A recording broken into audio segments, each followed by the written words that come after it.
பிரபல பாடகியும் இசைஞானி இளையராஜாவின் மகளுமான பவதாரணி கடந்த சில மாதங்களாகவே புற்றுநோயால் அவதைப்பட்டு வந்திருந்தார். இதற்காக அவர் தொடர்ந்து சிகிச்சையை மேற்கொண்டு வந்திருக்கிறார். இலங்கையில் உள்ள மருத்துவமனை ஒன்றில் இதற்காக சிகிச்சை பெற்று வந்த நிலையில் கடந்த ஜனவரி 25ஆம் தேதி மாலை அவர் உயிரிழந்தார். பவதாரணியின் மரணச் செய்தி ஒட்டுமொத்த தமிழகத்தையும் உலுக்கி போட்டுள்ளது. விமானம் மூலம் சென்னைக்கு கொண்டு வரப்பட்ட பவதாரணியின் உடலானது சென்னை தி நகரில் உள்ள அவரது வீட்டில் அஞ்சலிக்காக வைக்கப்பட்டது.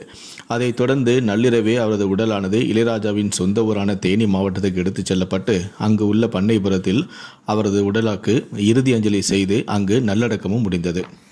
இந்நிலையில்தான் தற்போது இளையராஜா குறித்து ஒரு அதிர்ச்சியான தகவல் சமூக ஊடகங்களில் வெளியாகி பெரும் வைரலாகி வருகிறது. அதாவது 80 காலகட்டத்தில் முடிசூடா மன்னனாக விளங்கிய இளையராஜா மேல் இன்று வரை ஒரு தீராத பழி இருக்கிறது. அந்த காலகட்டத்தில் இளையராஜா தான் அனைத்து முன்னணி ஹீரோக்களுக்கும் இசையமைத்து வந்தார். இவருடைய கால்ஷீட் கிடைக்கவில்லை என்றால் ஹீரோக்கள் காத்திருக்கும் நிலையும் அப்போது இருந்தது. அதனாலேயே மற்ற இசையமைப்பாளர்களால் இளையராஜாவை எதிர்த்து ஜெயிக்க முடியவில்லை. அந்த சமயத்தில் தான் தங்களுக்கு என ஒரு அடையாளத்தை பிடித்தவர்கள்தான் இசையமைப்பாளர்களான ஷங்கர் மற்றும் கணேஷ்.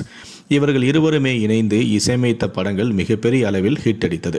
அதனைத் தொடர்ந்து சேர்ந்து பயணித்த இருவருமே ஒரு கட்டத்தில் தனித்தனியாக இசையமைக்கவும் தொடங்கினர்.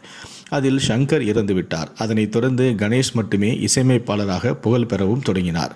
அப்போதுதான் அந்த சம்பவம் நடந்தது. அதாவது 1986ஆம் காலகட்டத்தில் கணேஷ் வீட்டுக்கு ஒரு பார்சல் வந்து இருக்கிறது. அதை பிரித்ததுமே பயங்கர சத்தத்துடன் அது வெடித்திருக்கிறது. இதில் கணேஷின் கால் மட்டுமே 3 துண்டுகளாக சிதறி இருக்கிறது. அதே போல கைகளிலும் பலத்த காயமும் ஏற்பட்டிருக்கிறது. உடனடியாக மருத்துவமனைக்கு சென்று அவரை எம்ஜிஆர் தான் கிட்டத்தட்ட 1.5 வருடங்கள் போராடி காப்பாற்றியும் இருக்கிறார்.